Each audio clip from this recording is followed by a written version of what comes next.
Congress party ने आंध्र की जनता के साथ बड़ा धोखा किया था। सरकार में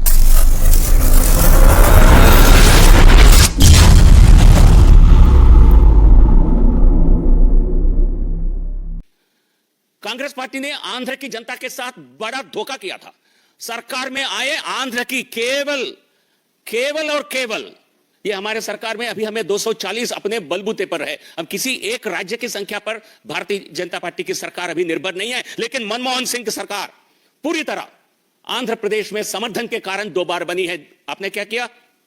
आपने आंध्र प्रदेश की जनता के साथ बड़ा धोखा किया है और अब उससे बचने के लिए आप इस प्रकार के खोखले प्रोमिसेस करते रहते हैं अपने manifestos. The reason why I am mentioning this is not because Congress party has any great love or any love towards people of Andhra Pradesh. They do realize that they betrayed people of Andhra Pradesh, and that betrayal they cannot get out of it. And they've still been reduced to 1% party in Andhra Pradesh. आज भी Congress party जिस राज्य की मदद से 2 बार केंद्र में सरकार बनाई 2004-09 में, आज आंध्र प्रदेश में उनकी हालत 1% से कम है। और मैं राहुल गांधी जी को कहना चाहता हूं, इतना बड़ा झटका लगने के बाद भी आप सीखना नहीं चाहते हैं तो आंध्र की जनता आपको कभी भी भविष्य में भी माफ नहीं करेगी। So this is again a local manifesto released by the Congress party, which again talks about this. So you have yourself mentioned Andhra Pradesh because you realize Andhra Pradesh needs special assistance.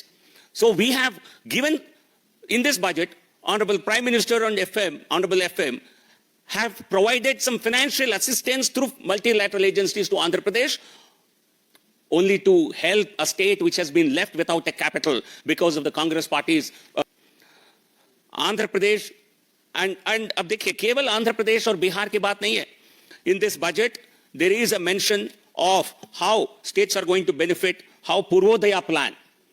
A Purvodaya plan includes all the states in the eastern corridor. It includes West Bengal, it includes the states of Bihar, Jharkhand, Odisha, Andhra Pradesh, because that's the western belt.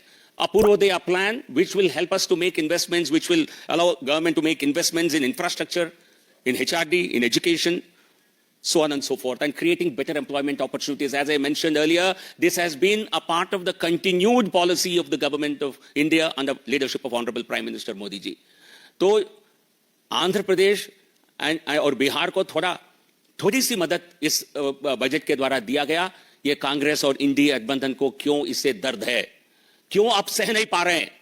क्यों कांग्रेस बिहार विरोधी, आंध्र विरोधी और विकास विरोधी साबित होना चाहती है?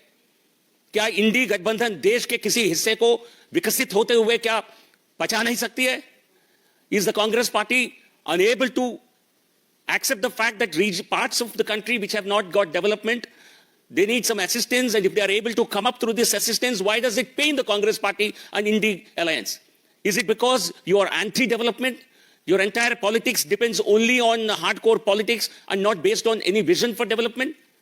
Rahul Gandhi and Congress party must apologize. It's my demand. They must apologize to the people of Andhra Pradesh, to the people of Bihar, for making mockery of the budget, special budget announcements for these states. Andhra Pradesh और बिहार के जनता का मजाक करने के लिए, उनके खिलाफ आप आवाज उठाने के लिए, ये मेरी मांग है, कांग्रेस और गठबंधन, इंडी गठबंधन, इन राज्यों की जनता से माफी मांगे, क्योंकि नहीं तो हमें लगेगा कि आपको केवल राजनीति में रुचि है, लेकिन देश के विकास आपका लक्ष्य नहीं है।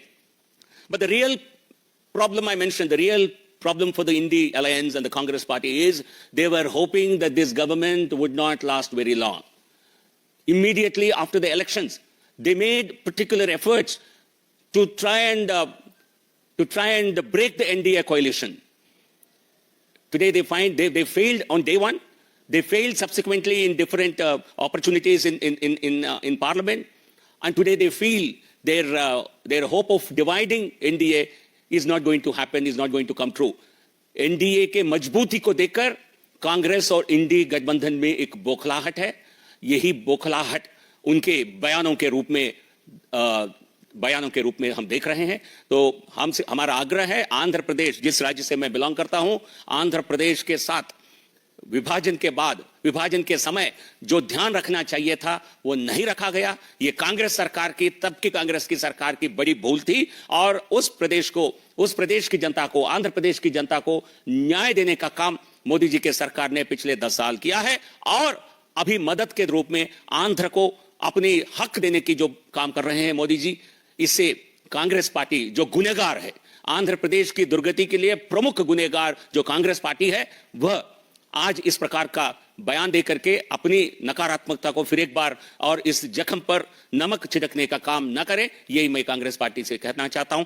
The Congress party which is responsible for the current plight of the state government of Andhra Pradesh, the Congress party which rushed into bifurcation of Andhra Pradesh only to get a political dividend, and Congress party which has caused immense harm to Andhra Pradesh by not giving it enough time or enough resources, has no locus standi and has no position today to really further harm Andhra Pradesh.